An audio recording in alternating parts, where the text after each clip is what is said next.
Ito lang mga guys ang dahilan ng singaw doon sa compressor sensor. Dito yan lumabas yung leak kanina nagpagliktis yan dyan sa loob. Kaya pag meron kayong mga ganitong sakyan, Hyundai, Santa Fe, mga ganyan o ano, Tucson, yan yung singaw niya nandyan. Kaya nagpalit na sila ng bago. Tinanggal na namin kanina. Yan, nililiktis na ulit namin. Kasi simple lang tingnan pero ang daming nadamay nito.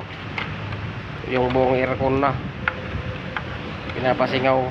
Ayan, yan, yan tawag nito sensor